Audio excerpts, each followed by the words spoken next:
뉴스위크 일본판에서는 2020년 새해에 2019년 최고의 히트 기사를 선정했는데요. 그것은 바로 일본은 이제 후진국이라는 것을 인정하자는 용기를 갖자라는 기사였다고 합니다. 어떠한 소식인지 확인해 보도록 하겠습니다.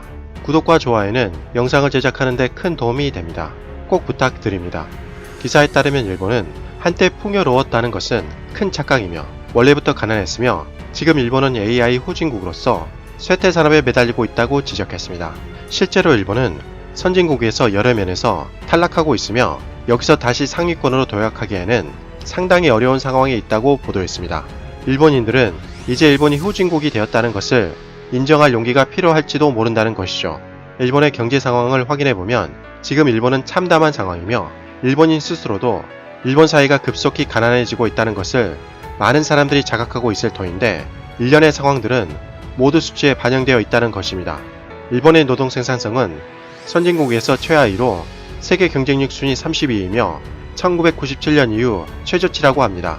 평균 임금은 OECD 회원국 35개국 중 18위밖에 되지 않으며 상대적 빈곤율은 38개국 중 27위, 교육에 대한 공적 지출은 GDP 대비 43개국 중 40위, 연금소득 대체율은 50개국 중 41위, 장애인에 대한 공적 지출은 GDP 대비 37개국 중 32위, 실업에 대한 공적 지출은 GDP 대비 34개국 중 31위 등 어느 때보다 더 끔찍한 상황에 처해 있다고 꼬집었습니다.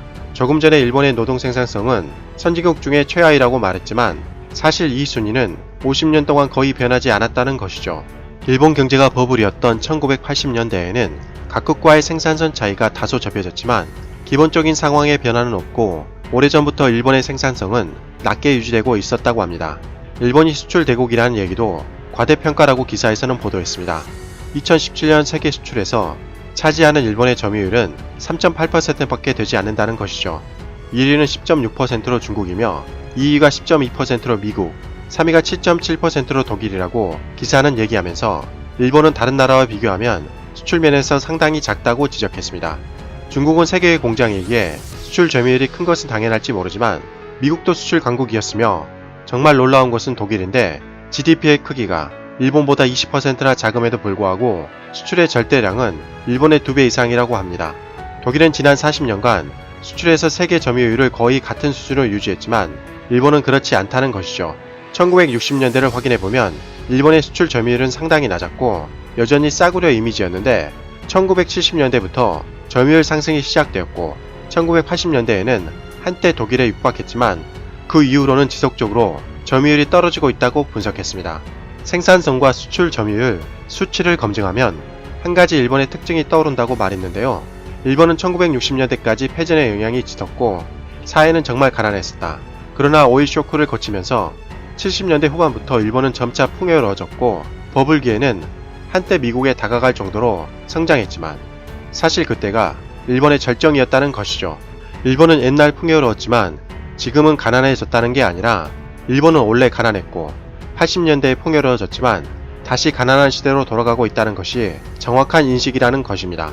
그러면서 기사에서는 일본의 강점을 지적했는데요. 하나소니이라는 회사는 원래부터 모방한 회사였다는 것이죠.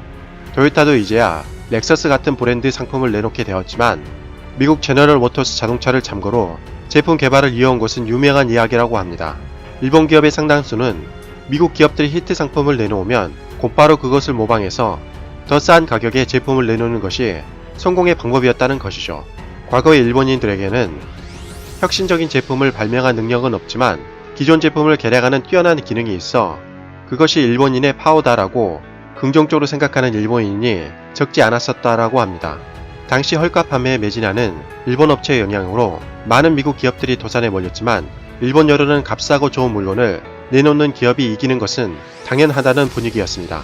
하지만 버블기를 거치면서 사회가 풍요로워졌고 일본인들은 스스로 기술력을 과신해 예로부터 걸출한 기술 강국이었다는 착각을 갖게 되었다고 지적했습니다. 이 기본적 인식의 차이가 결과적으로 소프트뱅크 손정희 회장이 지적하듯 일본은 쇠퇴 산업에만 매달리는 결과를 초래했다고 비판했습니다.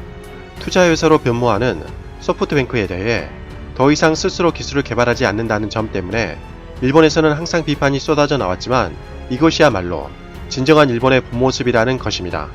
스스로 혁신적인 개발은 하지 않지만 아이디어와 교활함, 그리고 행동력으로 승부하는 것이 일본의 강점이기 때문이라고 보았습니다. 이제 일본인들은 일본이 후진국으로 전락했다는 사실을 겸허히 받아들이고 이제 이를 활용해서 일본 기업들이 좀 더 교활하게 작전을 구사하는 기업이 늘어난다면 일본 경제도 광명이 비출 것이다 라고 기사는 끝을 맺었습니다. 최근 30년간 일본이 혁신은 거의 사라지고 자동차 산업에만 매달리는 이유를 기사를 보니 알 것 같습니다. 기사 내용대로라면 일본은 원래부터 혁신이 없었기에 한국의 눈부신 혁신 속도를 따라갈 수가 없었다는 것이죠. 아직 경제적 규모 측면에서는 일본이 한국보다 월등히 크지만 인터넷 기업들과 첨단 산업, 그리고 지하철만 봐도 알 수 있듯이 혁신과 편리성 면에서는 한국이 일본보다 훨씬 앞서 있습니다. 아베 총리가 한국에 수출 규제를 할 수밖에 없었던 것 또한 같은 선상이라고 여겨집니다. 한국의 혁신 속도를 따라가기 벅차기 때문에 아베 총리는 첨단 산업 수출 규제를 통해 한국 첨단 산업에 타격을 주려고 한 것이죠. 그리고 일본 기업이 반도체 산업 등에서 한국을 따라갈 수 있는 시간을 벌려고 했는지도 모릅니다. 한국이 일본을 계속 경계해야 하며 일본 불매운동을 계속해야 하는지 기사를 보니 알 것 같습니다. 이상 가치왕 채널이었습니다. 지금까지 시청해주셔서 진심으로 고맙습니다. 2020년 새해 복 많이 받으세요.